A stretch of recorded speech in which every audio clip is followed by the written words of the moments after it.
자, 오늘은 요한계시록 1장 한번 피시고요. 오늘부터 요한계시록을 1장부터 이제 하나하나 차근차근 이렇게 밟고 지나가도록 하겠습니다. 제 7강 누가 복 있는 사람인가? 자, 1장 1절부터 3절까지 한번 같이 읽도록 하겠습니다. 시작.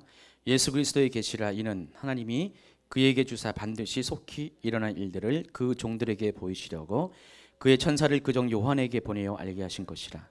요한은 하나님의 말씀과 예수 그리스도의 증거 곧 자기가 본 것을 다 증언하였느니라. 이 예언의 말씀을 읽는 자와 듣는 자와 그 가운데 기록한 것을 지키는 자는 복이 있나니 때가 가까움이라. 제가 지난 강의에 말씀드린 바와 같이 모든 성경은 다 기록한 목적이 있습니다. 왜 이 성경이 쓰여진는가에 대한 분명한 이유가 있다는 것입니다. 많은 분들이 요한계시록을 어려워하는 이유는 그냥 이 요한계시록에 대한 선입감이 그래서 그런 것 같아요. 이것은 마지막 때에 대한 이야기, 또 많은 상징이 있고 우리가 알 수 없는 언어와 문장과 그런 것으로 기록된 이야기라 생각해서, 또 우리보다 앞선 믿음의 선배들이 요한계시록에 대해서 그렇게 선입견을 갖고 있기 때문에, 그리고 또 가르쳐주는 예가 별로 없었기 때문에 우리는 그냥 무조건 요한계시록은 이해하기 어려운 책, 읽어도 깨닫기 어려운 책, 그래서 덮어버릴 책이라고 생각을 했습니다. 그러나 이 요한계시록만큼 쓰여진 목적과 누가 왜 어떻게 쓰여지는가 이런 것들에 대해서 구체적인 것들을 요한계시록 스스로가 설명한 책은 없다는 것입니다. 방금 읽어드린 1절부터 3절까지 보면은 요한계시록에 쓰여진 목적이 분명히 나와 있습니다. 왜 그랬습니까? 반드시 속히 일어날 일들을 그 종들에게 보이시려고 하나님께서 천사를 요한에게 보내어서 이것들을 계시로 풀어지게 했다는 것입니다. 그래서 이 예언의 말씀을 읽는 자와 듣는 자와 또 그 가운데 기록한 것을 지키는 자가 복이 있다 그랬습니다. 왜 그랬습니까? 마지막 때가 가깝기 때문이라고 했습니다. 그래서 이 요한계시록은 이 계시의 말씀을 읽는 자와 듣는 자와 그리고 그 가운데 기록한 것을 지키는 자에게 특별한 복이 약속된 책입니다. 그렇다면 우리가 벌써 여기서 언급한 세 가지의 사람들, 세 종류의 사람들이 과연 구체적으로 누구를 가리키는가를 좀 이렇게 자세히 알아보도록 하겠습니다. 먼저 읽는 자. 읽는 자가 복이 있다고 그랬죠. 자, 이 읽는 자는 구체적으로 누구를 가리키는지를 알기 위해서는 우리 1절에 있는 이 요한계시록의 전달 과정을 한번 여러분 살펴보셔야 됩니다. 제가 여러분이 알기 쉽게 도표로 이렇게 만들어 놨습니다. 자, 이 계시록은 누구로부터 주어진 겁니까? 이 계시록의 계시의 주체는 하나님이십니다. 성부 하나님께서 이 계시를 우리에게 보내주셨습니다. 누구를 통해서? 예수 그리스도를 통해서. 그래서 예수 그리스도의 계시라 그랬습니다. 하나님께서 예수님을 통해서 나타내신 계시예요. 근데 예수님께서 이것을 누구를 전달자로 삼으셨습니까? 천사를 전달자로 삼고, 그 천사는 누구에게 전했습니까? 요한에게. 그리고 최종적으로 이 계시를 받는 수신자가 누굽니까? 그 종들. 여기 보면은 7교회의 사자들이라고 뒤에 나와 있습니다. 그래서 하나님께서 결론적으로 7교회의 사자들에게 이 편지를 예수 그리스도를 통해서 천사를 보내어서 요한을 통해서 전달해 주는 것이 이 요한계시록이라는 것입니다. 그 때문에 결과적으로 이 계시의 책 요한계시록을 읽는 자는 직접적으로 이 수신자는 누굽니까? 나와 있잖아요. 이 계시를 시작한 분은 하나님이시고, 그리고 이 계시를 읽는 사람이 누구라고요? 그 종들, 그 종들이 끝에 나와 있잖아요. 그 종들, 이 편지의 수신자가 이 편지를 읽는 사람이잖아요. 그래서 이 편지는 뒤에 나와 있는 요한계시록 2장과 3장에 나와 있는 7개의 소아시아의 교회들에게 전해진 계시예요. 그래서 직접적으로 그 교회를 치료하는 7개의 사자들이 이 편지를 읽게 되었습니다. 그래서 읽는 자는 그들을 가리키라는 것입니다. 그래서 그 사자들이 구체적으로 누구를 의미하는지 여러분이 이제 알길 원합니다. 교회의 사자들이란 것은 교회를 담임하고 있는 모든 하나님의 종들을 가리킵니다. 여기서 사자라고 표현한 뭐 영어로 엔젤이라고 표현했는데 엔젤스라고 표현했는데 천사를 가리키는 것이 아닙니다. 엔젤이란 보통 천사라고 하는데 여기서의 그 사자는 메신저를 가리키는 것입니다.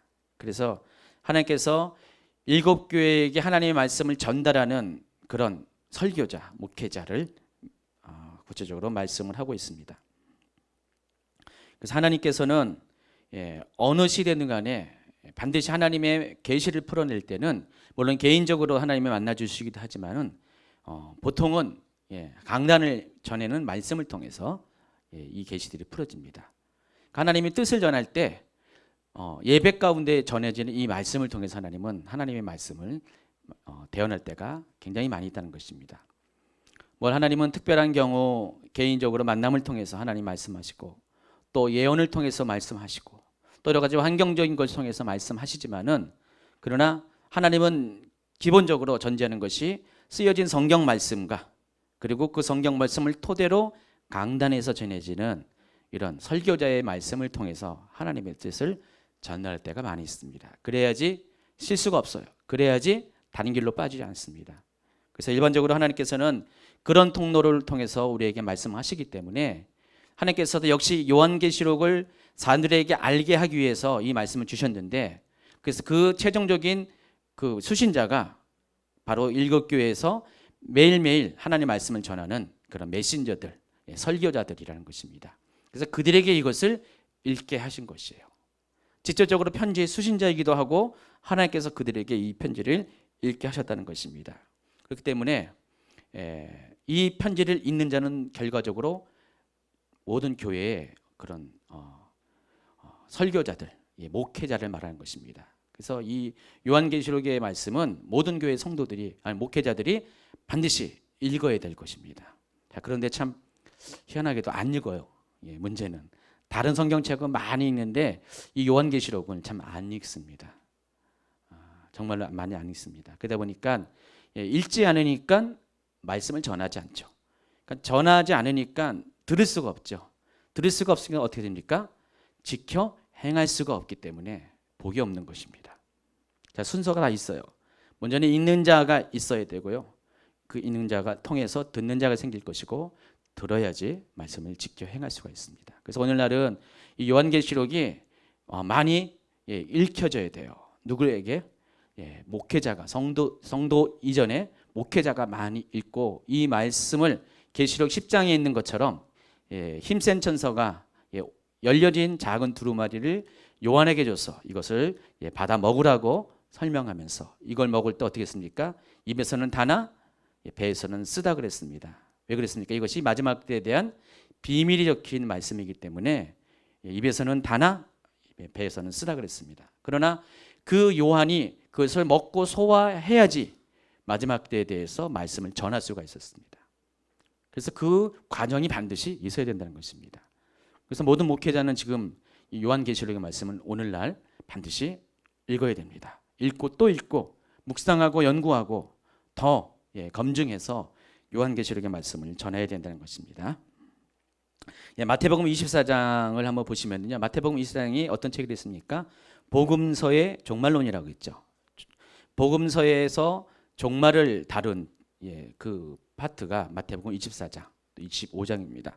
특별히 마태복음 24장은 마지막 때 일어날 징조에 대해서 7가지의 징조를 소개했다고 제가 설명을 해드렸습니다. 자, 그런데 그 중에서 24장 44절, 45절, 46절을 한번 읽어보시기 바랍니다. 시작. 이러므로 너희도 준비하고 있으라. 생각하지 않는 때에 인자가 오리라. 충성되고 지혜 있는 종이 되어 주인에게 그 집 사람들을 맡아 때를 따라 양식 나눠줄 자가 누구냐. 주인이 올 때 그 종이 이렇게 하는 것을 보면 그 종이 복이 있으리라. 여기도 복에 대해서 또 얘기하네요. 제가 마지막 여기 수련회 때 마지막 날 말씀을 전하게 이렇게 예정이 되어 있는데 하나님 때 뭘 전할까 물어봤습니다. 물어봤는데 어제 주신 말씀이 이 복에 대한 이야기를 좀 할 것을 이렇게 마음에 감동을 주셨어요. 그래서 일반적인 복을 얘기하는 것이 아니라 마지막 때에 대한 복을 하나님이 이렇게 전할 것을 말씀을 주셨습니다. 그래서 아마 그 한두 시간 그 시간 안에는 종말론적인 복에 대해서 제가 좀 준비해서 설명을 해드릴 것 같습니다. 가만히 보면은요, 성경의 복에 대해서 굉장히 많이 나와 있는데 이 복이 특별히 종말에 포커스를 맞춰서 복에 대해서 이야기하는 것이 굉장히 많이 있다는 것을 여러분이 새삼스럽게 발견하게 될 것입니다. 여기도 보니까 어떤 사람이 복이 있습니까? 때를 따라 양식을 나눠줄 자가 복이 있다는 것입니다. 자, 그렇다면 때에 맞는 양식은 과연 무엇을 말하는가? 여러분이 한번 먼저 살펴보시기 바랍니다. 아까 말씀드린 것처럼 마태복음 24장의 주제가 뭐라고요? 마지막 때에 일어날 징조입니다. 그래서 마지막 때에는 어떤 일이 일어날 것인가에 대해서 예언을 하신 것이요. 누가 예언했습니까? 예수님께서. 그러니까 예수님께서 직접 예언하신 것 때문에 이 마지막 때 일어날 일, 마태복음 24장에 소개한 7가지의 징조들은 반드시 말씀 그대로 우리 가운데 성취될 것입니다. 왜냐하면 하나님이신 예수님께서 직접 말씀하신 것 때문에 뭐 제자들이 말씀한 것도 아니에요. 예수님이 직접 말씀하신 것 때문에 그 마지막 때 모든 비밀을 알고 계신 분의 아들이신 예수님께서 말씀하셨기 때문에 이 말씀은 반드시 한 점의 오차도 없이 반드시 우리 가운데 성취될 것이라는 것입니다. 그래서 이 마태복음 24장의 주제에 맞춰서 지금 44절, 45절, 46절도 결국은 뭡니까? 마지막 때에 관한 이야기라는 것입니다. 그래서 때를 따라 양식을 나눠줄 자라고 했는데 여기서 말하는 때는 여러분이 한치의 망설임도 없이 여러분이 이 때가 어떤 때인 것을 결정할 수가 있습니다. 그 때가 어떠라고요? 마지막 때. 그러니까 마지막 때에 양식을 나눠줄 자가 복이 있다고 했습니다. 그럼 여기서 양식이 뭘 말합니까? 양식은 하나님의 말씀을 말하는 것입니다. 그러니까 때에 맞는 양식이라는 것은 마지막 때에 맞는 양식을 말하는 것입니다. 그럼 뭡니까? 마지막 때에 맞는 양식은 뭡니까? 마지막 때에 대한 복음이에요. 계시록 14장은 이것을 영원한 복음이라고 했습니다. 곧 심판의 복음을 말하는 것입니다. 예수님께서 다시 오신다는 그 이야기입니다. 우리가 예수님의 초림 때도 복음이 전파됐습니다. 예수님께서 오신다는 것, 우리를 구원하시기에, 자기 백성을 죄에서 구원하시기 위해서 예수님께서 오신다는 그 얘기가 복음이죠. 그 마지막 때의 복음, 그러니까 마지막이라는 때에 맞는 복음은 뭡니까? 그러니까 그리스도의 초림 때에 맞는 복음은 예수님께서 우리를 구원하시기 위해서 구원의 주로 오신다는 그 얘기예요. 메시아로서 오신다는 것인데 마지막 때에 맞는 복음은 바로 예수님께서 우리를 구원하시되 더불어서 세상을 심판하기 위해서 이 땅에 오신다는 것, 다시 오신다는 것이 복음이에요. 그래서 복음은 2000년 전에도 우리에게 전파됐고요. 그리고 지금도 계속해서 복음은 전파됩니다. 그러니까 우리는 복음의 한 측면만 알고 있었어요. 구원의 복음만 알고 있었지만은 이 복음은 두 양면성이 있다는 것입니다. 동전의 양면이에요. 그래서 구원과 심판이 복음 안에는 다 있는데 초림 때는 이 구원이 이루어진 것이고 재림 때는 심판이 이루어진다는 것입니다. 그래서 이 마지막 때에 맞는 이 복음의 말씀은 바로 심판에 대한 메시지라는 것입니다. 예수님은 심판의 주로 오십니다. 그래서 우리가 앞으로 목도할 예수님의 모습은 인자하고 또 자상하고 한없이 긍휼을 베푸시는 모습이 아니라는 것입니다. 제가 여호와의 날에 대해서 강의 중에 설명했듯이 우리가 맞이해야 될 마지막 때 예수님의 모습은 그런 모습이 아니라는 것입니다. 예수님은 철장 권세를 부수기 위해서 악한 자와의 싸움을 하기 위해서 하늘에서 백마를 타고 하늘의 군대를 데리고 내려오시는 싸움하시는 전쟁하시는 예수님의 모습으로 다가오신다는 것입니다. 그래서 예수님은 더 이상 긍휼과 자비를 베푸지 않을 것이고요. 마땅히 심판받을기로 정한 자들에 대해서 그 심판을 반드시 행하시는 그런 모습으로 오신다는 것입니다. 우리가 그동안 보았던 예수님의 모습은 어린 양의 모습이었어요. 그러나 앞으로 보게 될 예수님의 모습은 사자의 모습입니다. 그래서 계시록 5장에서 사도 요한이 본 예수님의 모습은 바로 두 모습이었어요. 어린 양의 모습, 사자의 모습으로 예수님을 보게 됩니다. 그래서 예수님은 그와 같이 우리 가운데 오시게 될 것입니다. 자, 충성되고 지혜 있는 종들은 바로 이와 같이 마지막 때에 대한 말씀을 그 마지막 때에 들려주는 그런 사람이라는 것입니다. 그러니까 때에 맞는 양식을 나눠주는 자가 충성스러운 것이죠. 지금은 마지막 때 심판의 복음을 전하는 때인데 이 때에 그것을 전하는 자가 충성되는 것이지, 만약에 이런 때에도 그런 메시지를 때에 맞는 양식을 나눠주지 않는 그런 종들은 반대로 얘기하면 충성된 종이 아니라는 결론이 납니다. 제가 지금 뭘 얘기냐면 지금 이 예언의 말씀을 읽는 자에 대해서 설명을 하고 있습니다. 그 읽는 자는 초대교회 마지막 소아시아 교회 7교회의 사자들, 설교자들, 목회자, 사도적인 리더십을 가진 사람들 말하는 것이고, 자, 이들은 해야 될 일은 마지막 때 맞는 마지막 때 심판의 복음을 전하는 것이고, 그들이 그렇게 행할 때 예수님부터 충성된 종이라고 칭함을 받게 된다는 것입니다. 그래서 하나님은 우리가 이 마지막 때의 종들이 이와 같이 할 때 그들을 가리켜서 복 있는 사람이라고 말씀하신 것입니다. 그래서 오늘날 하나님의 종들은 이 계시록의 말씀을 부지런히 연구하고 그 분명한 뜻을 성도들에게 전달해 줄 책임이 있다는 것입니다. 그래야지 예수님부터 충성된 종이라고 칭함을 받게 된다는 것입니다. 자, 이와 반대로 48절 이하에는요, 이 일에 대해서 소홀히 하는 악한 종들에 대해서 경고하는 장면이 나옵니다. 48절부터 읽어볼까요? 시작. 만일 그 악한 종이 마음에 생각하기를 주인이 더디 오리라 하여 동무들을 때리며 술 친구들과 더불어 먹고 마시게 되면 생각하지 않는 날 알지 못하는 시간에 그 종이 주인에 이르러 엄히 때리고 외식하는 자가 받는 벌에 처하리니 거기서 슬피 울며 이를 갈리라 그랬습니다. 아까 44절부터 46절까지 나와 있는 충성되고 지혜로운 종과 이 48절 이하에 나와 있는 악한 종들은 대비를 이루고 있습니다. 두 종류의 사람이 있다는 것입니다. 제가 지금 읽는 자에 대해서 설명을 하고 있습니다. 자, 읽는 자 중에서 이 두 종류의 사람이 있다는 것입니다. 한 사람은 충성된 지혜로운 사람인데, 이 사람은 마지막 때 맞는 마지막 때의 복음의 말씀을 전달하는 사람이 지혜롭고 충성된 사람이고, 여기 보면은 반대의 사람이 있는데 그들을 가리켜서 악한 종이라고 했는데, 그들은 어떤 사람이냐? 51절에 보면은요, 이 사람의 특징에 대해서 바로 외식하는 자라는 것을 알 수가 있습니다. 자, 외식하는 게 뭡니까? 밖에서 밥 먹는 게 외식입니까? 그 외식은 저도 자주 하는데, 이 외식이라는 것은 일반적인 성경상의 해석은 그렇습니다.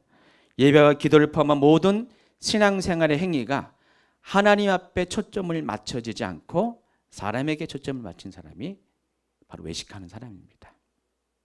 이 외식이라는 단어는 원래 그 영국 배우에게 쓰는 단어입니다. 사람들이 영국 무대에 올라가 가지고 원래 자기 모습은 그렇지 않은데 대본에 따라서 각본에 따라 다른 얼굴과 다른 캐릭터로 이렇게 연기를 하죠. 그걸 가리켜서 외식이라고 합니다. 그래서 이 외식이라는 것은 원래 자기는 그게 아닌데 다른 사람인 척하는 게 외식이라는 뜻입니다. 자, 이 사람은 하나님 앞에서 충성돼야 되는데, 이 사람은 본래 하나님의 종의 본분이 그렇죠. 근데 이 사람은 어떻게 됩니까? 사람에게 잘 보이려고 자신의 행동을 정하는 사람이 외식하는 사람이라는 것입니다. 그래서 마태복음 6장에 보면은요, 이 외식하는 사람들에 대해서 쭉 설명이 쭉 나와 있습니다. 6장 1절부터 쭉 보면은요, 여기 안 나와 있어요. 교재 볼 필요 없습니다. 거기는 이제 유대인이 행하는 정결법에 대해서 세 종류의 정결법을 이야기합니다. 그러니까 유대인이라면 마땅히 해야 될 일이 세 가지 있는데, 첫째가 구제하는 것이고요, 둘째가 기도하는 것이고, 셋째가 금식하는 것입니다. 그런데 올바른 구제와 올바른 기도와 올바른 금식에 대해서 예수님께서 뭐와 대비시켜서 설명하시냐? 바로 올바른 금식은 하나님께 보이려고 하는 겁니다. 올바른 구제 기도는 다 하나님 앞에, 대상이 하나님이에요. 그러나 잘못된 구제 기도 금식은 대상이 사람에게 보이려고 하는 것이 잘못된 것이라는 것입니다. 그래서 외식하는 자는 하나님보다는 사람을 의식합니다. 사람의 눈치를 보기 때문에 하나님이 원하시는 것은 알면서도 하지 않습니다. 알아요. 근데 알면서도 그것을 하지 않습니다. 그리고 사람들이 싫어하는 것들도 하지 않습니다. 이게 외식하는 사람입니다. 그래서 마지막 때 악한 종들이 하는 외식하는 행동이 의미하는 것은 바로 사람들이 싫어하는 말씀, 사람들이 원하지 않는 말씀을 전하지 않는 것. 이게 마지막 때 외식하는 행동이라는 것입니다. 사람들이 뭘 싫어합니까? 심판이 임한다는 것, 마지막이 임한다는 것을 사람들이 싫어합니다. 여러분 좋아합니까? 마지막이 임한다는 것, 심판이 임하겠다는 얘기를 들으면은 너무 기뻐서 막 뜁니까? 솔직히 얘기해 보세요. 부담스럽죠? 솔직히 부담스럽죠? 뭐 부담스러워도 마지막 때가 임해야 되는 것을 당위성을 알기 때문에 여러분 그냥 따라가는 거잖아요. 한편으로는 여러분이 이제 그리스도의 신부로서 예수님이 맞을 준비가 된 분들은 마라나타 예수님 어서 오시옵소서 라고 하면서 예수님을 맞을 준비할 사람들은 아마 예외가 될 겁니다. 그러나 대부분의 사람들은 이 마지막 때에 대한 메시지를 전하는 것들은 굉장히 싫어합니다. 여러분 이 마지막 때가 되면요, 이 시대가 아주 극명하게 둘로 나눠집니다. 여러 각도에서 설명을 할 수가 있습니다. 이 마지막 때가 되면은요, 세상과 교회가 나눠지는 것은 이미 오래전부터 나눠졌지만은 중요한 것은 그런 차원에서 분리가 일어난 것이 아니라 바로 믿는 자 안에서 분리가 일어날 것입니다. 마지막 때가 되면요. 그래서 정말로 하나님 말씀 안에서 서기를 원하는 사람, 바로 반석 위에 서기를 원하는 사람이 있어요. 또 성령의 인도하심을, 성령의 음성을 듣고 성령의 인도하심을 쫓아가려고 하는 성령의 사람이 있습니다. 그리고 또 한 가지는 이 마지막 때에 대한 메시지를 받아들인 사람과 그렇지 않은 사람이 그렇게 나눠진다는 것입니다. 근데 전부 다 이 세 가지의 다른 각도에서 얘기했지만 결국은 이 세 가지의 사람들은 다 같은 노선을 따를 수밖에 없어요. 하나님 말씀을 정말로 사랑하고 하나님 말씀을 순종하고 계명을 따르는 사람은 성령의 음성을 들을 것이고, 성령의 음성을 듣는 사람은 반드시 마지막 때에 대한 메시지에 귀를 기울일 것입니다. 그러나 정말 하나님 말씀을 소홀히 여는 사람, 율법적으로 말씀을 생각하고 또 말씀이 살아있는 것을 인정하지 않고 그냥 말씀은 말씀이다라는 수준에 머물러서 그냥 본인도 이해하지 못하고 본인도 깨닫지 못하고 본인도 소화하지 못하고 본인도 정말 이 말씀 가운데 깊이 들어가지 못한 상태에서 말씀을 전하거나 말씀을 듣는 사람들은 당연히 성령의 음성으로 들을 수가 없을 것입니다. 그리고 성령의 음성을 듣지 못하기 때문에 그분들은 마지막 때에 대한 이야기도 들을 수가 없을 것입니다. 그래서 이 시대는 앞으로 이렇게 나눠진다는 것입니다. 지금 이미 그런 일들이 일어나고 있어요. 여러분 다 느끼시잖아요. 지금 교회에 전하는 메시지들이 예전에는 다 비슷비슷했어요. 그렇죠? 근데 지금은 너무 극단적인 얘기들이 지금 분리가 되고 있어요. 어느 교회에서는요, 예수님이 곧 오실 것이라고 아주 강력하게 마지막 때에 대한 그런 심판의 메시지를 전하는 교회가 있는 반면, 항상 강단에서 거룩과 정결을 외치는 그런 교회가 있는 반면, 마지막 때에 대해서 전혀 얘기하지 않고요, 아직도 세상이 주는 이 복에 대해서 이야기하고요. 그리고 하나님이 우리에게 원하는 것은 이 세상에서 우리가 정말 이 세상을 다스리고 통치하는 창세기 1장 2절의 그 명령에 계속해서, 물론 그 명령은 유효하지만은 그 명령의 껍데기만 가지고 계속해서 그것을 주장하는 사람들이 있다는 것입니다. 그래서 이 세상에 그런 가치를 막 추구하게 해요. 그래서 세속주의에 따르게 하고요, 인본주의에 따르게 하고, 그런 교회들이 분명히 있다는 것입니다. 그런 교회들은 마지막 때에 대해서 얘기를 안 해요. 전혀 얘기 안 합니다. 가끔가다 이제 저희 교회의 이 메시지를 듣고 이분 저분들이 반응을 하잖아요. 반응을 할 때 그분들 똑같이 나눠져요. 그러니까 전에 뭐 자기가 소속했던 교회와 또 그런 데서 마지막 때 얘기를 전혀 못 듣는 분이 있었더라고요. 근데 갑자기 우리 교회 메시지를 뭐 딴 것 때문에 들어요. 뭐 예언과 분별학교나 이런 뭐 은사적인 것 때문에 막 듣다가 또 주일 설교도 듣고 뭐 엔타임 강의도 듣고 하다 보면은 받아들이기가 힘드나 봐요. 어떤 분은 한 번도 안 들었기 때문에 부담스러워요. 그래서 굉장히 고민도 하시고 막 그러더라고요. 또 같은 인천에 있는 저기 박보영 목사님 교회 있잖아요. 방주교회. 박보영 목사님도 아까도 이제 최현 목사님이 잠깐 뭐 목사님 말씀을 듣고 있는데 제목이 뭐였죠? 그날이 오면인가? 그날이 제가 그런 거 잠깐 옆에서 이제 엿들었어요. 엿들었는데 아마 제목이 그건 것 같아요. 얼핏 제가 유튜브 제목을 봤는데 그 박보영 목사님의 1년 12달 전하는 메시지의 99%는 다 그런 메시지거든요. 마지막 때 주님이 곧 오십니다. 그리고 우리가 마지막 때 거룩한 성도로 신부로 준비됩니다. 한마디로 똑바로 사셔야 됩니다. 안 그러면은 심판당합니다. 그런 메시지를 계속 전하고 있어요. 박봉 목사님 교회에 많은 성도들이 거기도 이제 부흥하고 있습니다. 그런데도 막 싫어하는 사람 많이 있어요. 그 메시지가 자기한테 안 맞는 거예요.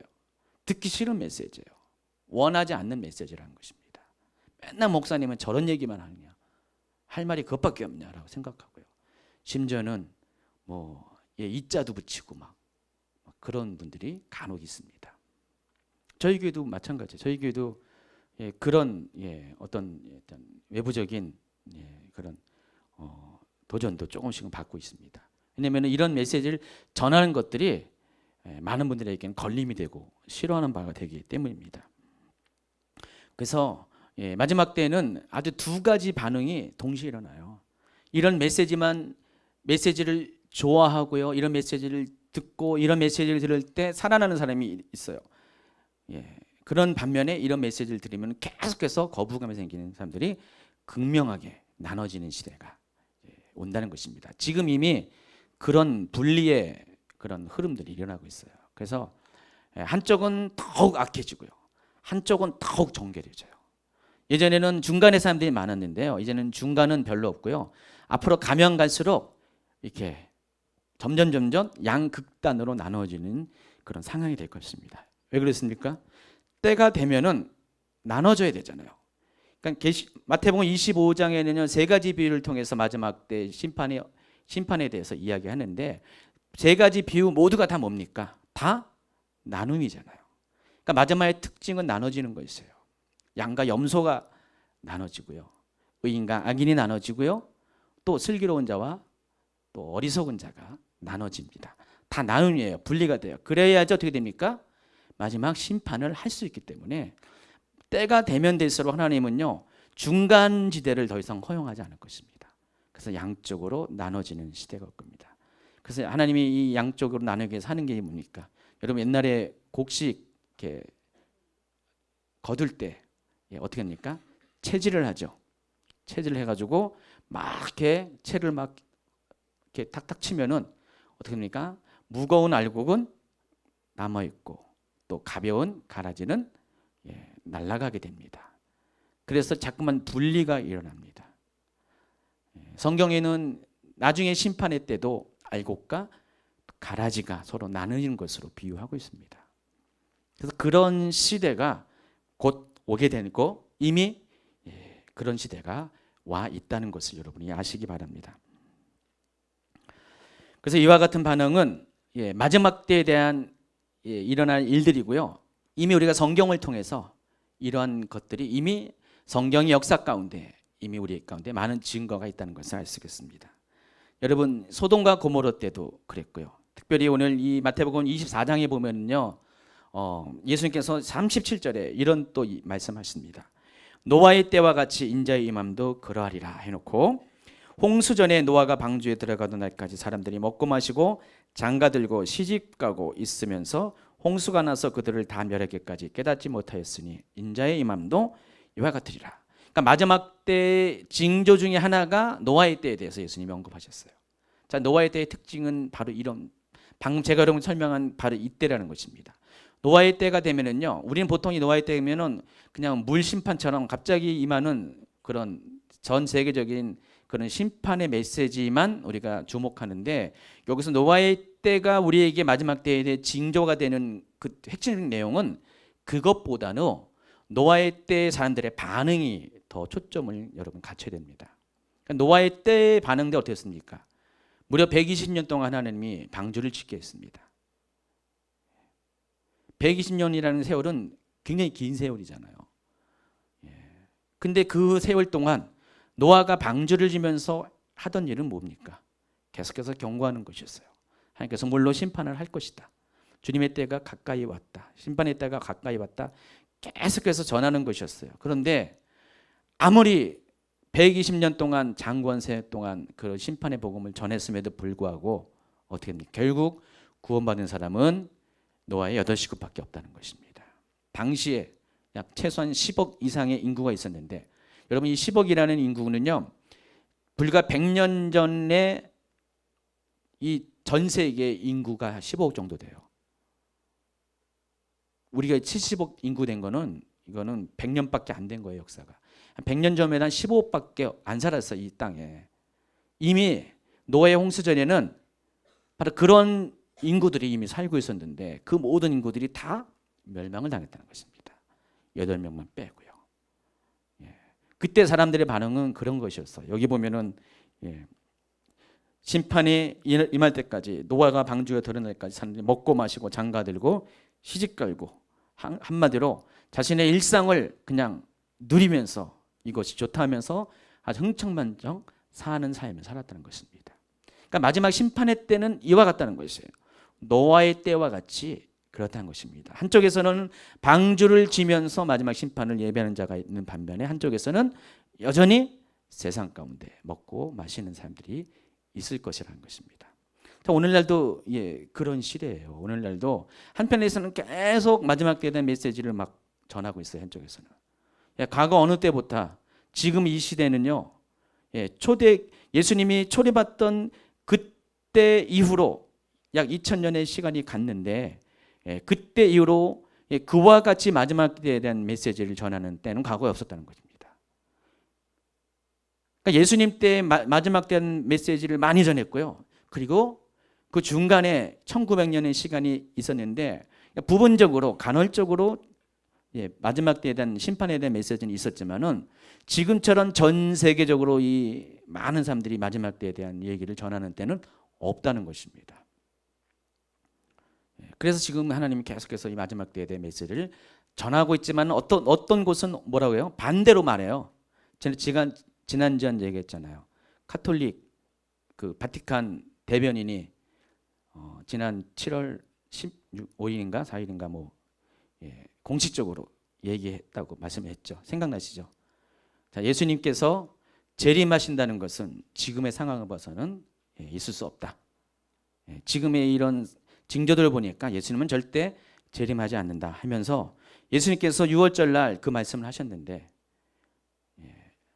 아마도 예수님께서 그 말씀을 하신 이유가 뭐라고요?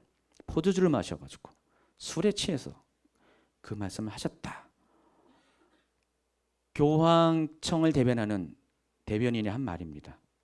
참 웃긴 말이잖아요, 여러분. 근데 그 말을 믿어요. 믿습니다. 믿는 사람이 있다니까. 그리고 그 말을 해주기를 바라던 사람들이 옳거니 이거구나. 여러분, 이 카톨릭이 굉장히 비성경적인 그런 종교라는 것을 여러분 아시죠? 우리 개신교는 모든 믿음의 기초가 말씀이죠. 그래서 누가 뭐라 할지라도 말씀에 어긋나면 그거는 잘못된 거예요. 그러니까 모든 정통과 이단의 기준은 말씀이에요. 근데 카톨릭의 기준은 뭔지 아십니까? 3가지 기준이 있는데, 첫째는 교황입니다. 교황이 법이에요. 그들 스스로 교황은 바로 법왕이라고 설명을 해요. 교황 보고 법왕이라고 호칭을 줍니다. 하늘 아래의 법왕이에요. 그래서 하늘의 법을 위임받은 사람이 교황이라고 얘기합니다. 그래서 교황의 말이 첫 번째 권위가 있고요. 두 번째가 전통이에요. 카톨릭은요. 그러니까 그들이 갖고 있던 모든 전통들이 모든 옳고 그름을, 정통과 이단을 판단하는 기준이 되고요. 그리고 세 번째가 성경입니다. 그러니 이 세 번째인 성경은 앞에 두 개에 비춰보면은 아무런 의미가 없는 것이에요. 그래서 성경이 이렇게 했다고 해도 사람들은 의미가 없어요. 왜냐하면 교황이 이렇게 얘기하면은 그건 맞아요. 그리고 카톨릭의 모든 여지껏 2000년의 전통에 비추어서 그렇게 하면 맞습니다. 그러니까 엉뚱한 교리가 막 나오는 거예요. 여러분, 마리아가 어떻습니까? 마리아가 처녀로 잉태한 거 맞죠? 성경이 이렇게 말했으니까요. 그러나 마리아는 처녀를 죽은 것이 아닙니다. 예수님을 낳으신 이후에는요, 예수님의 동생들이 많았어요. 육신의 동생들이 많이 있습니다. 성경에 보면 다 나와 있어요. 근데 그 카톨릭에서는 마리아가 평생 동정녀로 살다가 죽었다.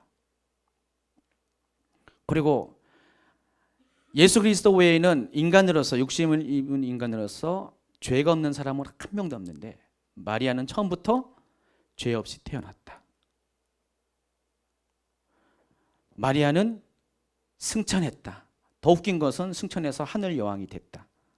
뭐 그런 이야기들 엄청 많이 있습니다. 저 뒤에 가면은요, 이번에 이제 뭐 지난번에 NCCK와 카톨릭이 신앙과 직제위원회 만든 거 있잖아요. 그것에 대해서 좀 이렇게 분석하고 좀 진실을 알리는 책자가 있습니다. 한번 보세요. 보면은요, 그런 얘기도 더 구체적으로 나와 있습니다.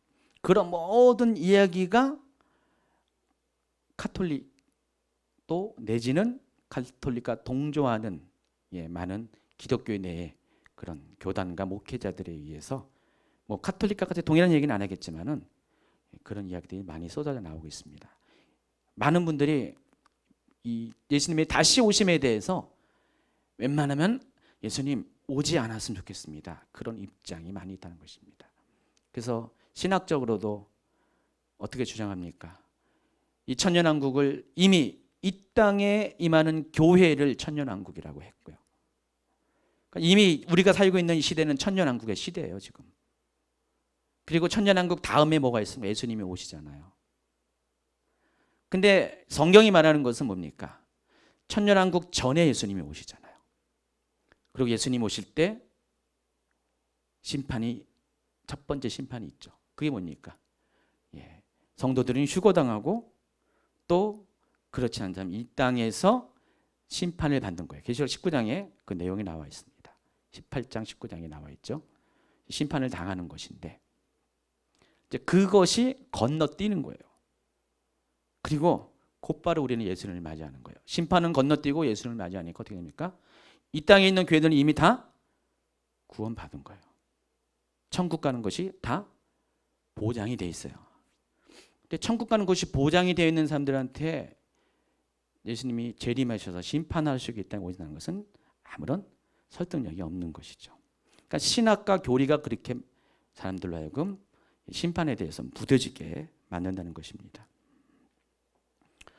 뭔 얘기하다가 여기까지 왔는데 이 얘기면 다 끝나겠네요. 어찌됐든 간에 이 마지막 때는 이와 같이 아주 두 극단적인 마지막 때에 대한 반응이 서로 갈라지게 된다는 것입니다. 지금도 이미 갈라졌지만 점점 이것들이 극단적으로 반응하게 됩니다. 또 한 가지 얘기하면은요, 그것도 제가 카세트에 올려놨는데 프란치스코 교황이 오늘날 이 마지막 때에 대해서 이야기하고 심판의 복음에 대해서 이야기하는 사람들을 전부 다 근본주의로 매도합니다. 근본주의가 뭔지 아시죠? 미국에서 일어난 20세기, 그러니까 19세기에 일어났던 그런 신학 사조 중에 하나입니다. 그래서 이 근본주의 특징은 뭐냐면은 성경의 무호성, 성경은 절대로 문자 그대로 오류가 전혀 없는 거다라고 믿고, 왜냐하면 성경은 하나님께서 영으로 감동시켜서 한 거기 때문에. 그러니까 여러분이 알고 있는 가장 보수적이고 가장 성경 말씀에 근접한 그런 신앙이 근본주의입니다. 근데 그 근본주의자들을 마치 폭력을 행하는 사람으로 비유해요. 그러니까 카톨릭은 모든 종교에 대해서 어떻게 개방하고요, 같이 어깨를 나란히 하고요. 그들의 신도 믿고 우리 신도 믿고 같이 혼합하는 것이 가톨릭이잖아요. 가톨릭의 특징은 혼합 종교입니다. 근데 근본주의는 아니잖아요. 예수님 외에는 또 다른 길이 없다라고 확정 짓는 것이 근본주의예요. 실은 저도 근본주의죠. 그렇게 또 마지막 때에서 얘기해서. 근데 이것이 너무 폭력적이다 하면서 완전히 무슨 이슬람의 테러 근본주의자처럼, 이슬람 근본주의 있잖아요. 그것처럼 교황이 이런 개신교 안에 있는, 그러니까 복음만 붙들고 나간 사람들 그렇게 매도를 하고 있습니다. 그래서 그 교황의 얘기를 들으면은요, 지금 이렇게 복음만을 소화하는 사람들, 예수님만을 얘기하는 사람들, 또 마지막 때에 대해서 이야기하는 사람들은요, 전부 다 이슬람의 근본주의와 같은 것으로 도매값으로 넘어가게 돼 있어요. 지금 계속해서. 지금 교황은 지금 평화의 사도로 지금 막 주가가 올라가고 있잖아요. 교황의 모습을 보면서 교황이 계시록 6장에 나와 있는 첫 번째 인이 열릴 때 나오는 신말과 그 특징이 거의 지금 99% 같다고 많은 분들이 보고 있습니다. 예전에는 교황에 대해서 적그리스도라는 얘기 많이 했었어요. 그러나 그 얘기는 과거에 있었던 그런 교황의 그런 교황권에 대해서인데, 지금은 교황권의 문제가 아니라 프란치스코 교황이라는 한 사람에 대해서 많은 의심을 하고 있습니다. 왜냐하면 그 성경에서 얘기한 그 마지막 때의 흰말의 모습과 적그리스도의 모습과 아주 유사하기 때문에, 뭐 결론은 이제 주님 오실 때 그때가 임하야지만은 확실하게 알겠지만은 그렇다는 것입니다. 그만큼 이 시대가 이런 시대에 가고 있습니다. 그렇기 때문에 결론적으로 읽는 자란 바로 하나님께서 천사를 보내어 사도 요한을 통해서 전해진 마지막 때에 대한 그리스도의 계시를 읽는 일곱 교회의 사자들, 다시 말해서 일곱 교회를 목회하는 사도적 리더십을 가진 주의 종들을 가리키는 것입니다.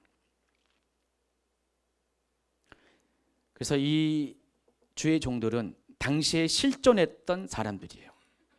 가상의 사람이 아니라 실존했던, 일곱 교회가 당시에 실제로 존재했었고, 그리고 그 교회를 치리하는 사람들을 가리키고요. 그리고 거기서 끝나는 것이 아니라 앞으로 임할 마지막 때에 존재하는 모든 교회들의 그런 사도적 리더십을 가진 목회자들을 가리키는 것입니다.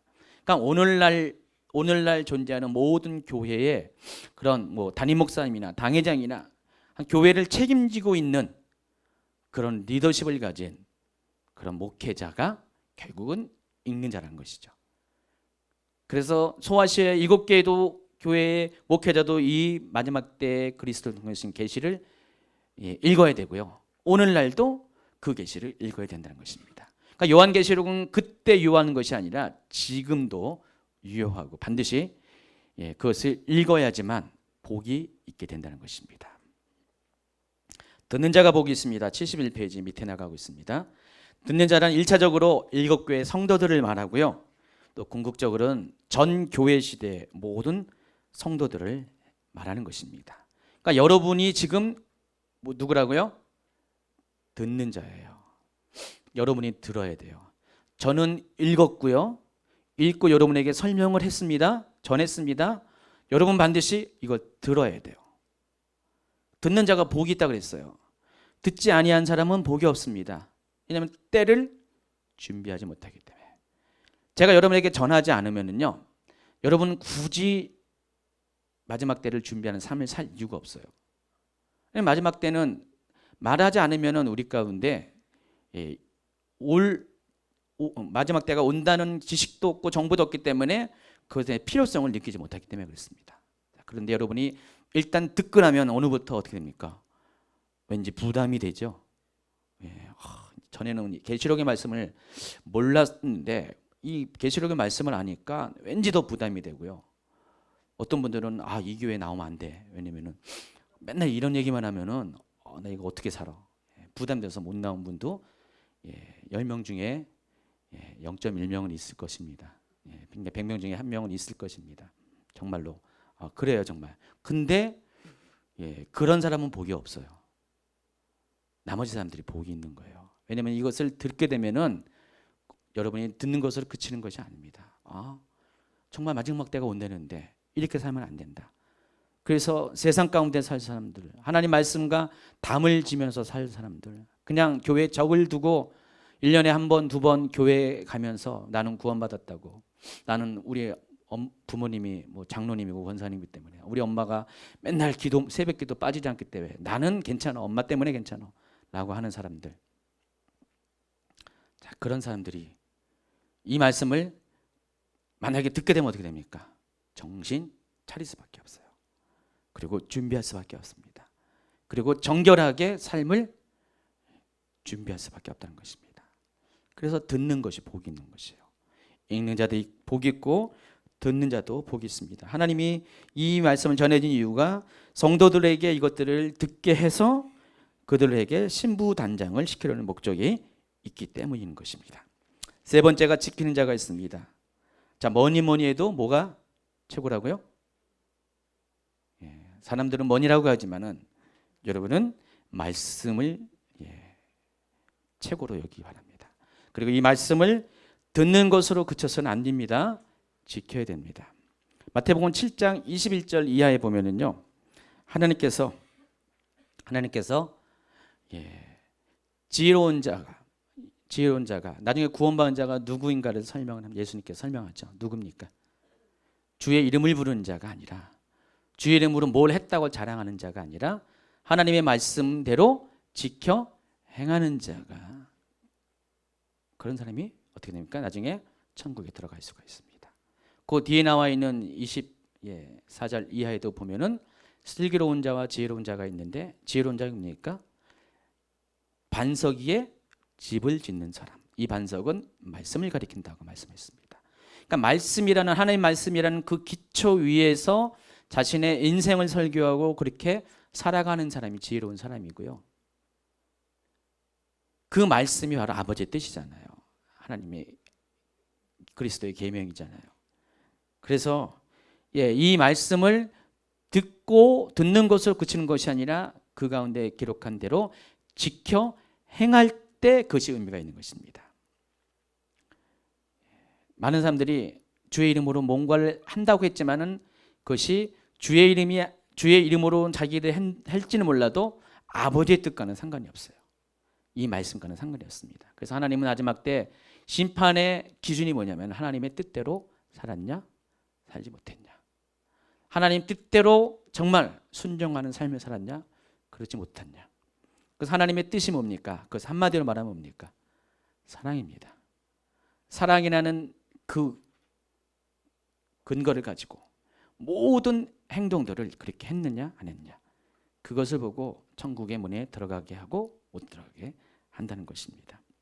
누가복음 8장 15절 보세요. 좋은 땅에 있다는 것은 착하고 좋은 마음으로 말씀을 듣고 지키어 인내로 결신하는 자. 또 야고보서 1장 22절. 너희는 말씀을 행하는 자가 되고 듣기만 하여 자신을 속이는 자가 되지 말라 그랬습니다. 말씀을 듣고 지키고 인내로 결신하는 자가 좋은 마음을 가진 사람이고요. 그런 사람을 가리켜서 마태복음 13장은 좋은 땅, 옥토라고 설명합니다. 그래서 이 옥토에 심겨진 하나님의 말씀인 씨가 뿌려질 때 30배, 60배, 100배의 결실을 맺게 됩니다. 여러분, 마태복음 13장이 무슨 장인지 아시죠? 이것도 다 이 종말에 관한 이야기입니다. 뭡니까? 천국은, 거기 7가지의 비유가 나와 있잖아요. 천국은 어떤 것인가? 두 가지의 씨 뿌린 자의 비유 빼고 나머지 비유들은 두 가지로 이렇게 분리할 수가 있는데, 하나는 천국은 어떻습니까? 심겨져서 자라가는 거죠. 또 천국은 나중에 아까 얘기한 것처럼 분리가 되는 것. 여러 가지 그물 비유 등등 해가지고 천국은 분리가 되는 것. 거기도 똑같아요. 천국은 밭에 감추인 보화처럼 이 세상에 무엇 다 주고도 바꿀 수 있는 가장 귀한 것. 그게 바로 예수 그리스도의 복음이잖아요. 그리고 또 천국은 마지막 때 또 심판에서 우리가 나눠지는 것이 또 천국의 개념이에요. 거기도 똑같이 두 가지의 구원의 복음과 심판의 복음이 나와 있습니다. 천국은 그런 것이죠. 그 와중에 씨 뿌린 자의 비유가 나와 있는 것이에요. 그래서 여러분 천국 가기 위해서는 어떻게 됩니까? 말씀을 듣고 지키어 인내로 결실하는 삶을 살아야 되는 것입니다. 그러니까 계시록에서 복이 있다라고 했을 때 그 복의 내용을 제가 정리해 보면 이와 같습니다. 계시록 14장 13절 시작. 또 내가 들으니 하늘에서 음성이 나서 이르되 기록하라. 지금 이후로 주 안에서 죽는 자들은 복이 있도다 하시매 성령이 이르시되 그러하다 그들이 수고를 그치고 쉬리니 이는 그들이 행한 일을 따름이라 하시더라. 16장 15절 보라 내가 도둑같이 오리니 누구든지 깨워 자기 옷을 지켜 벌거벗고 다니지 아니하며 자기의 부끄러움을 보이지 아니한 자는 복이 있도다. 19장 9절 어린 양의 혼인잔치에 청함을 받은 자들은 복이 있도다. 20장 6절 첫째 부활에 참여하는 자들은 복이 있도다. 22장 7절 이 두루마리 예언의 말씀을 지키는 자는 복이 있도다. 22장 14절 자기 두루마리를 빠는 자들은 복이 있다 그랬습니다. 자, 이 모든 사람들의 공통된 특징을 한마디로 얘기하면은 바로 이 예언의 말씀, 이 계시록으로 주어진 이 예언의 말씀을 지키는 자들이 복이 있다는 것입니다. 그래서 우리가 계시록의 말씀을 읽고 들음으로 인해서 마지막 때를 알고 깨어 준비한 사람은 그것을 최종적으로 지키는 자가 그렇게 할 수 있다는 것입니다. 72페이지 하단부에 보면 어떤 복이 있는가? 아까 1장 3절에 이야기를 하면서 이야기를 하고 있었습니다. 다시 한번 읽어보면요. 이 예언의 말씀을 읽는 자와 듣는 자와 그 가운데 기록한 것을 다 지키는 자는 복이 있다 그랬습니다. 때가 가까움이라 그랬습니다. 여기서 그럼 복의 내용이 무엇입니까? 복의 내용은 아주 심플합니다. 마지막 때에 심판을 받지 않고 구원을 받는 것, 천국 가는 것이 복의 내용이에요. 그렇죠? 지금 이게 복음이잖아요.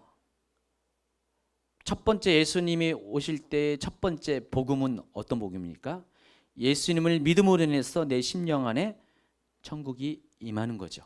그럼 이 영원한 복음, 계시록 14장에 나와 있는 영원한 복음, 심판의 복음의 그 내용은 뭡니까? 다시 오실 예수님을 맞을 준비를 함으로써 실제적으로 내가 마음의 심령의 천국 그리고 천국에 가는 것들 보장하는 것을 그친 것이 아니라 실제적으로 천국으로 가는 그런 결론을 우리가 갖는 것이 복이라는 것입니다. 그래서 이 복의 내용은 그거예요. 심판받지 않고 구원을 받는 것이 복입니다. 이것을 더 구체적으로 설명하면은 지난 강의에 소개한 이기는 자에게 주어지는 상급을 말하는 것입니다. 여기서 계시록에서 말하는 이 복은 이기는 자에게 주어지는 상급이에요. 지난번에 했습니다. 한번 읽어볼까요? 계시록 2장 11절 이기는 자는 성령이 교회들에게 하신 말씀을 들을지어다. 이기는 자는 둘째 사망의 해를 받지 아니하리라. 또 73페이지 보면요. 이기는 자는 만국을 다스리는 권세를 줄 것이다. 이기는 자에게는 흰 옷을 입을 것이며 그 이름을 생명책에서 결코 지우지 아니할 것이다. 또 이기는 자는 내 하나님 성전의 기둥이 될 것이며 그가 결코 다시 나가지 아니할 것이다. 이기는 자에게는 내가 내 보좌에 함께 앉게 하여 줄 것이다. 또 이기는 자는 이 모든 것들을 상속으로 받을 것이다. 이게 다 복의 내용입니다. 그러니까 이기는 자가 받을 모든 상급들이 복의 내용이라는 것입니다. 이것을 다시 한번 정리하면 첫 번째가 복의 내용인 첫 번째는 환난에서 보호받을 수 있다는 것입니다. 여러분 주님이 재림한 것과 같이 항상 여러분이 짚어야 될 것은 주님이 재림하실 때 이 땅에는 환난이 임한다는 것입니다. 주님이 오실 때 이 땅은 그냥 있는 것이 아니라 대환난 가운데 빠지게 된다는 것입니다. 마가복음 13장 24절, 25절, 26절 시작. 그때 그 환난 후에 해가 어두워지며 달이 빛을 내지 아니하며 별들이 하늘에서 떨어지며 하늘에 있는 권능들이 흔들리리라. 그때 인자가 구름을 타고 큰 권능과 건광으로 오는 것을 사람들이 보도다 그랬습니다. 그러니까 예수님이 오실 때는 환난과 세트로 오게 된다는 것입니다. 구체적으로 이 환난을 가리켜서 성경은 7년 환난이라고 합니다. 환난의 기간이 정해져 있어요. 7년 동안 정해져 있습니다. 나중에 이 부분에 대해서 이제 구체적으로 다룰 것입니다. 왜 7년인지. 다니엘서 9장 27절에 보면은 한 일의 언약에 대해서 설명을 합니다. 이걸 가지고 이제 설명을 할 것입니다. 약간 복잡한 내용이에요. 근데 나중에 좀 설명을 할 겁니다. 근데 거기 보면은 그 일의 절반 설명을 하고 있죠. 다니엘서 9장 27절. 그 일의 절반에 제사와 예물을 금지할 것이며 포악하여 가증한 것이 날개를 의지하며 설 것이며 또 이미 정한 종말까지 진노가 항폐하게 하는 자에게 쏟아질 것이다 그랬습니다. 그 일의 절반이라는 것은 7년의 절반을 말하죠. 3년 6개월. 자, 이때 뭐가 있습니까? 바로 적그리스도의 통치가 일어나게 된다는 것입니다. 물론 후 3년 반을 이야기합니다. 그래서 이 7년 환란의 기간은 두 가지로 나눕니다. 전 3년 반, 후 3년 반 시기를 나누고, 그리고 진정한 환란은 후 3년 반의 시기가 진정한 환란입니다. 대환란의 시기입니다. 자, 전 3년 반은 어떤 일이 일어납니까? 두 증인이 사역하는 장면이 나옵니다. 계시록 11장에 나옵니다. 두 증인의 사역을 인해서 이 땅에 대부흥이 일어날 것이고 이로 인해서 대추수가 일어나게 될 것입니다. 더불어서 모든 인류가 함께 겪는 두 종류의 7가지 재앙이 일어날 것입니다. 첫 번째는 인해 재앙, 두 번째는 나팔 재앙. 그러니까 인해 재앙과 나팔 재앙이 전 3년 반 기간 동안에 일어날 것이고 이 모든 재앙 가운데 성도들도 존재한다는 것이에요. 그러니까 모든 성도들이 환난을 피한다는 것은 성경적인 근거가 좀 희박하고요. 실제로 성도들은 환난 가운데 존재해요. 그러나 모든 7년의 환난 기간 다 통과하는 것이 아니라 그 절반의 3년 반 동안의 성도들은 환난을 통과할 것이고 그 환난의 그런 내용은 7 인의 재앙과 7 나팔의 재앙이라는 것입니다. 그래서 이때의 환난은 자연재해로 인한 환난입니다. 그러나 하나님은 그 가운데서 성도들을 보호하신다는 것입니다. 계시록 7장 3절 이르되 우리가 우리 하나님의 종들의 이마에 인치기까지 땅이나 바다나 나무들을 해하지 말라. 자, 보시면은요 7장 3절에 보면 하나님의 종들의 이마에 인치기까지 땅이나 바다나 해하지 말라 그랬습니다. 이게 6번째 인해 재앙 직후에 일어난 일이고요. 그리고 나서 9장 3절 4절에 보면은 5번째 나팔 재앙이 등장합니다. 여기도 보면은 똑같은 표현합니다. 오직 이마에 하나님의 인침을 받지 아니한 사람들, 고고 사람들만 해라고 했습니다. 그러면 요 기간 동안에 무슨 일이 있었습니까? 하나님이 사랑하는 성도들에게 이마에 인을 찼다는 것입니다. 그러니까 이 사람은 하나님의 사람이라는 도장을 찍었다는 것이죠. 이 도장을 왜 찍는지 아시죠? 여러분 6월절 날 기억하시면 아시죠?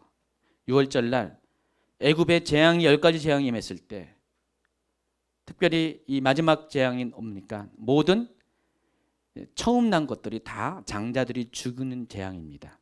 이때 하나님께서 이 재앙이 있기 전에 모세를 통해서 어린 양을 잡아서 그 피를 문선주와 임방에 바르게 되면은 죽음의 사자가 재앙을 실행할 죽음의 사자가 와서 그 피를 보고 넘어간다. 패스 오버한다. 그래서 그 6월절이라는 단어가 나왔습니다. 바로 그와 같은 것이에요. 하나님의 종들의 이마에 인을 치게 되면 어떻게 됩니까? 5번째 나팔 재앙이 벌어질 때 이 나팔 재앙은 굉장히 큰 거예요. 성경에 나중에 보면 알겠지만은 5번째 나팔 재앙부터 카운트가 다시 맺어져요. 화라고 표현합니다. 화. 그러니까 그 부분부터 3가지의 화가 이어집니다. 그러니까 5번째 나팔 재앙을 첫 번째 화, 또 6번째 나팔 재앙을 2번째 화, 또 7번째 나팔이 부러질 때 3번째 화가 있는데 첫 번째 화는 5번째 나팔 재앙이고 이곳은 황충의 재앙을 말하는 거고요. 2번째 화는 6번째 나팔 재앙인데 이때 뭐가 일어납니까? 세계적인 전쟁이 일어나게 될 것입니다. 이때 전 세계 인구의 3분의 1이 죽게 됩니다. 그리고 3번째 화가 하를 가리켜서 7 나팔 재앙을 말하는데 일곱 번째 나팔장인데, 일곱 번째 나팔장은 실제 그 자체는 어떤 재앙이 있는 것이 아니라 그 나팔이 불려질 때 성도들은 휴거당하고, 그리고 그 나팔이 불려짐으로 인하여서 일곱 대접 재앙이 시작이 됩니다. 그러니까 일곱 번째 나팔재앙은 일곱 대접 재앙을 여는 신호예요. 그리고 성도들이 휴거당하는 신호에 해당합니다. 그래서 일곱 대접 재앙 자체가 화예요. 그만큼 황충의 재앙은 그 마지막 때의 심판 중에서도 굉장히 큰 종류라는 것입니다. 그러니까 그때가 될 때까지는, 그러니까 네 번째 나팔 재앙까지는 성도들도 다 동일하게 뭐라고요? 그 환난 가운데 존재해요. 그러나 다섯 번째 나팔 재앙부터는 성도들을 하나님이 보호하신다는 것이죠. 왜냐하면 너무 극심한 재앙이기 때문에. 뭐 일곱 대접 재앙은 더 심할 것이고요. 그러니까 다섯 번째 나팔 재앙부터는 성도들이 감당하기 어려운 재앙이기 때문에 그때부터는 하나님께서는 하나님의 종들의 이마에 인을 침으로 인해서 성도들을 다 패스오버 한다. 재앙으로부터 보호하신다는 것이죠. 재앙이 지나가게 한다는 것이죠. 그렇다면 그 앞에 있는 일곱 인의 재앙과 일곱 나팔의 재앙까지는 성도들도 그 재앙 가운데 노출이 된다는 것입니다. 이해하시겠죠? 성도들도 고난을 당한다는 것이죠. 물론 여섯 번째 나팔 재앙이 있은 이후에 일곱 번째 나팔이, 마지막 나팔이 불려질 때 성도들은 휴거에서 올라갑니다. 예. 그때 이후로는 성도들은 고난이 없어요. 뒤에 나오지만은 실은 또 남겨진 자들이 조금 있을 것입니다. 예, 남겨질 것이 있을 것인데, 그러나 대체적으로 모든 성도들은 다 휴거당할 것이에요. 제대로 그리스도의 신부로 준비된 사람들은. 예. 그래서 이 대환란 기간은 후 3년 반 기간 동안의 성도들은 일단은 환란을 당하지 않습니다. 이미 다 환란 전에 하나님이 그들을 휴거시켜가지고 환란을 피해갔기 때문에. 바로 이와 같은 일들을 하나님께서 우리에게 허락한다는 것입니다. 그렇기 때문에 복이 있는 사람이죠. 그러니까 말씀을 여러분이 지키는 자가 되고 이기는 자가 되면은 하나님은 여러분에게 이 환란에서부터 여러분을 피해가게 하고 보호하게 한다는 것입니다. 시간이 많이 가서 시간이 많이 갔는데, 그리고 또 75페이지, 74페이지 2번은 여러분이 그냥 읽으시기 바랍니다. 이것도 설명을 내면 또 시간이 많이 갈 것 같아가지고요. 75페이지 두 번째 복은 어떤 복이냐? 그리스도께서 재림하실 때 공중으로 휴거되는 복이 있습니다. 이것이 복이에요. 그렇죠? 여러분 공중에 한번 휴거 안 되고 한번 남을 것 상상을 해보세요. 이거 진짜 끔찍합니다. 끔찍할 정도가 아닙니다. 제가 작년에 꿈꿨다고 했죠. 연속으로 3개의 꿈을 꿨어요. 그 꿈의 내용이 뭐냐면요, 제가 북한에 기독교 선교사라서 그들 입장에서는 스파이죠. 스파이가 돼가지고요, 어떤 장소에 아지트를 이렇게 삼아서 이런 동료들 몇 명이서 복음을 전하는 사역을 북한 땅에서 하고 있었어요. 가지고 얘기를 할 때, 작전회의죠. 얘기를 할 때도 한 사람은 탁 망을 보고 막 그렇게 해가지고 그냥 그렇게 했다가 꿈에요. 어느 날 제가 잡혔어요. 도망치다가 잡혔어요. 가지고 땅바닥에 엎어져가지고 팔이 뒤로 묶이고, 그리고 곧바로 저를 직결 심판을 해가지고 불로 살라 죽였습니다. 제가 죽었어요.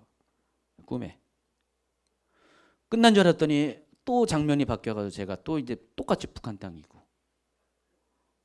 이번에는 제가 살아나가지고요, 또 다른 아지트인데 그전에는 남한에서 이렇게 파송된 사람들과 같이 있었던 거고, 거기는 북한에 원래 있었던 그리스도인들이 있더라고요. 어떤 큰 병원을 중심으로 그 병원장이 크리스천이었어요. 그리고 알고 봤더니 병원에 출입하는 환자들이 다 크리스천이었어요. 대형 병원 아니어도 소형 병원 아니었어요. 중형 병원이요. 한 10몇 층 되는 높이의 병원이었는데, 그 꼭대기에 그런 비밀 회협 장소가 있어요. 예배드리는 장소가 있었는데, 제가 거기 딱 있더라고요. 거기서 그들과 같이 예배드리고 그들과 같이 또 이렇게 기뻐하고 있는데 저 밑에서 북한군들이 거기가 발각된다 말이야. 잡으러 오는 거예요. 밑에서부터 막 사람들 찾아서 올라오는 장면, 결국 잡히는 장면에서 꿈을 또 꿨어요. 그 세 번째도 또 북한에 있는데요. 생각이 안 나요. 적어둬야 되는데 두 번까지는 제가 확실하게, 제가 원래 꿈을 잘 기억 못 하거든요. 내가 확실하게 벌써 작년, 이건 기적이에요. 제가 꿈을 여지껏 기억한다는 것이. 근데 그 꿈을 꾸면서 제가 혹시 막 그랬었어요. 혹시라는 것은 마지막 때, 아니 성경 읽다 보니까 마지막 때 남겨진 자들이 있는 거예요. 아마 그때쯤 돼서 이 강의를 준비할 때쯤 돼서 꿈꾼 것 같은데, 그쵸, 최영 목사님? 맞아, 그런 것 같아요. 7교회 얘기하다가 아마 그런 것 같아요. 서머나 교회 나가다가 아마 이 꿈을 꾼 것 같은데, 그래서 내가 혹시 뭐 모르죠, 하나님이 뭐. 근데 그 남으면요, 이거 진짜 이거는 상상하지 못할 일들이 생길 것입니다. 여러분 자주간 휴거 당하셔야 돼요. 휴거 당하지 않으면은요, 이 남겨진 자들의 당하는 그 고통은요, 환난은 이루 말할 수가 없습니다. 휴거 당하기 전에 우리도 성도들을 환난을 경험하겠죠. 자, 이거는 하나님이 다 피해갈 것들을 주세요. 피해갈 걸 다 주시고 이 환난 가운데 성도들을 다 보호하십니다. 어쨌든 그 가운데 죽는 사람도 있긴 있을 거예요. 가령 6번째 인해재앙에 있을 때 지금교의 4분의 1이 죽게 됩니다. 그때 뭐 안 믿는 사람만 죽겠어요? 믿는 사람들도 분명히 죽을 것이에요. 그러나 어쨌든 간에 6번째 나팔재앙이 있을 때 3분의 1의 인구가 죽을 때는 믿는 자들은 죽지 않습니다. 이미 하나님의 인이 성도들의 이마에 처해졌기 때문에 하나님은 그 재난은 피해가실 것이에요. 그리고 살아있는 채로 공중에 휴거 당할 것입니다. 그러나 이후로 벌어지는 이 대접 재앙에서는요, 하나님께서 특별한 예비처에, 12장에 예비처가 나옵니다. 하나님 예비처가 나오는데 특별한 예비처에 사람들을 보호하시기도 하겠지만은 전 지구적으로 당하는 이 환난 가운데서 성도들은 어떻게 될 것입니까? 결국은 다 제가 보기에는 100% 순교할 겁니다. 그러니까 남아있는 사람들은 순교해야 돼요. 왜냐하면 그렇게 될 수밖에 없는 이유가, 살아있으면 어떻게 됩니까? 마지막 7 대접 재앙을 그들도 몸으로 다 받기 때문에 그래요. 그래서 하나님은 그 대접 재앙을 받지 않도록 일단은 다 순교하게 할 겁니다. 짐승에게 경배하지 않고 짐승의 표를 받지 않게 함으로써 그것 때문에 다 순교하게 될 것이에요. 100% 순교하게 될 가능성이 많습니다.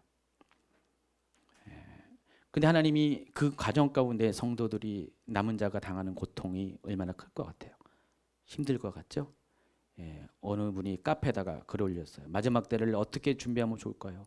목사님의 조언을 구합니다 하면서 한 달치 식량을 준비해야 될까요? 윌커슨 목사님은 돌아가셨잖아요. 6개월치 식량을 준비하라고 했는데 어떤 분은 6개월치 식량을 쌓아둘 곳이 있을까요? 하면서 막. 맞아요. 한 달치 식량도 우리가 쌓아둘 곳이 없는데 6개월치 식량 쌓아두면 뭐합니까?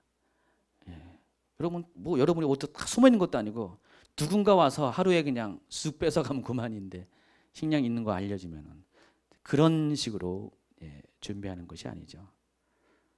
마지막 때 준비는 어떻게 됩니까? 오직 믿음과 정결함으로 깨어서 그리스도를 예배하는 모습으로, 그게 진정한 준비죠. 그래서 지금 당장이라도 주님이 부르시면은 주님께로 갈 수 있는 준비가 되는 것이 진정한 준비입니다. 그렇게 살아봤자 뭡니까? 그렇죠? 거기서 이렇게 사는 것보다도 빨리 죽어서 주님께로 가는 게 낫죠. 그렇죠? 그렇다고 해서 지금 제가 이 말을 듣고 여러분, 하나님 내가 이렇게 사는 것보다도 빨리 나를 죽여 주시옵소서, 주여 주여 죽여 죽여 막 그렇게 하지 마시고요. 며칠 전에 우리 교단 모임 갔다가 기도하는데 기도할 때마다 주여 삼치 하나는데 익숙하지가 않은 거예요. 제가 옛날에 익숙했는데 언젠가부터 익숙하지가 않은 거예요. 계속 주여 주여 주여 하는데 저는 이 주여 주여가 그냥 크게 안 나오더라고요. 이게 물론 개인적으로 이렇게 예수님을 부르지만은 지금의 시대는 주여 주여 부르는 게 아니라 정말 하나님과의 친밀한 관계 속에서 주여 할 때 예수님 사랑합니다 하면서 예수님 지금 나에게 오세요. 이렇게 아주 친밀하게 예수님을 부르는 호칭이 이미 저에게 익숙해졌어요. 원역에다 이야기 말았는데 하여간 우리가 이제 그런 식으로 마지막 때를 준비해야 된다는 것입니다. 휴거 얘기하다가 어쨌든 이 휴거는 복이에요. 그래서요. 복 있는 사람은 뭐라고요? 그리스도의 재림 때 휴거당한 사람입니다. 복 없는 사람은 어떻게 됩니까? 남겨진 사람입니다. 특별한 소수의 남겨진 자들 빼고 믿음으로 남겨진 사람 빼고 나머지 사람들은 휴거당할 수 있는 준비가 되지 않았기 때문에 남겨진 사람이기 때문에 복이 없는 사람이고 그들이 복이 없는 사람이 된 이유는 뭡니까? 마지막 때에 맞는 말씀인 계시록의 말씀을 읽지도 않고 듣지도 않고 그렇기 때문에 지켜 행하지 않아서 준비되지 못했기 때문에 그렇게 남겨지게 되어서 그 고난 가운데 빠지게 된다는 것입니다.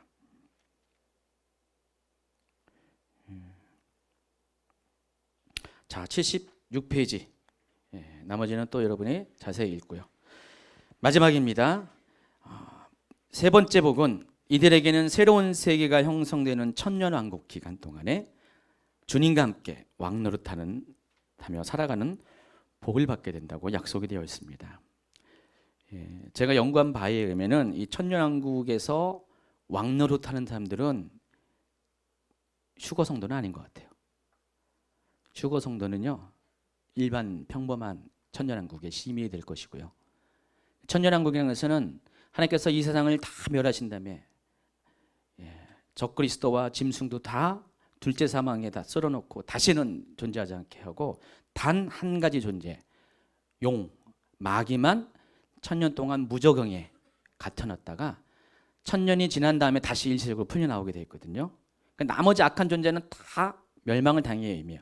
마귀만 잠시 동안 마귀의 활동을 천년 동안 멈추게 하고요. 그 기간 동안에 천년왕국이 우리 가운데 있게 돼요. 그리고 이 천년왕국이 지나면은 또다시 곡과 마곡의 전쟁을 통과하고 한 번 더 시험이 있고요. 미혹이 있고 그 다음에 백보자 심판이 이어지면서 새하늘과 새 땅, 새 예루살렘이 영원한 하나님 나라가 이 땅 가운데 임하게 됩니다. 이 천년 왕국 동안에 무슨 일이 일어날까? 궁금하시죠? 1년 뒤에 보세요. 1년 뒤에 설명할 겁니다. 1년 뒤에 이제 아마 순서가 올 것이고요. 1년 동안 궁금해하시기 바랍니다. 그리고 어쨌든 간에 이 천년 동안은 이 천년왕국의 특징 중에 하나는 여기 분명히 천년 동안에 왕노릇하는 자가 있다는 의미는 왕만 있으면 안 되잖아요. 그렇죠? 시민이 있어야죠. 일반 시민. 왕은 한 명이라면 일반 시민은 어떻게 될 것 같아요? 최소한 수천 명 이렇게 되겠죠. 그때 당시에 예수님 당시의 개념에 따지면은 한 수천 수만 명 중에서도 왕이 있었거든요. 그러다 보니까 수천 수만 대 1의 확률로 왕노릇한 자가 있을 것 같습니다.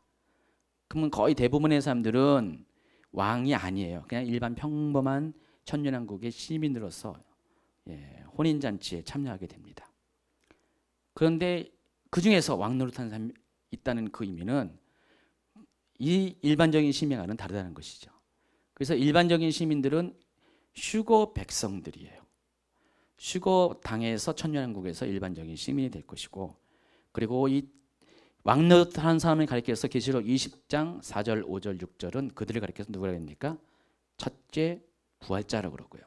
첫째 부활자가 되는 조건이 뭡니까? 첫째 부활자의 권한은 천년 동안 왕노릇하는 것이고, 첫째 부활자의 자격은 어떤 사람이냐면은 예수 그리스도의 복음과 하나님 말씀을 전함으로 인해서 목배임을 당한 사람들, 또 마지막 때 우상에게 전하지 않고 짐승의 표를 받지 않겠다고 해서 죽임을 당한 사람들, 다 누굴 말합니까? 순교한 자들이죠.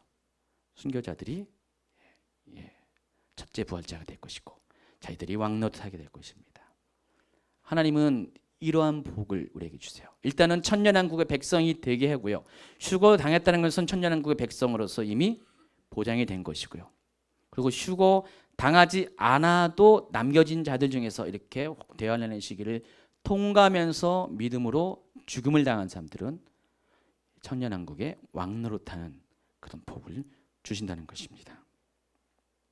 어쨌든 이제 오늘 이제 마칩니다.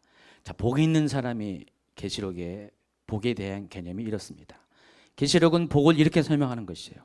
우리가 알고 있는 이 복은 우리가 지금 많은 말씀과 어떤 강의를 통해서 들은 복은 이 땅에서의 복입니다. 물론 천국에서의 복도 이야기하지만 그러나 이 계시록에서 말하는 이 복의 내용은 심판에 초점을 맞춰져서 일단은 심판을 피해가고 그리고 환난 가운데 피해가고 설사 환난에 있다 할지라도 마지막까지 하나님께서 그 남은 자에게 이기는 자에게 주시는 그런 왕 노릇하는 그런 복을 말하는 것입니다. 그리고 가장 중요한 것은 휴거를 당하고 또 새하늘과 새 땅이 임할 때 세일을 삶할 때 하나님 보좌에서 함께 영원한 삶을 사는 것이 바로 그것이 계시록에서 말하는 복입니다. 여러분 그런 복 있는 삶이 되기 바랍니다. 자, 이런 복이 있는 삶이 되려면 어떻게 됩니까? 계시록의 말씀을 읽어야 됩니다. 여러분도 읽는 자의 자격이 있습니다. 목사님만 있는 것이 아니라 또 들어야 됩니다. 그리고 그 가운데 기록한 것을 다 지켜야 됩니다.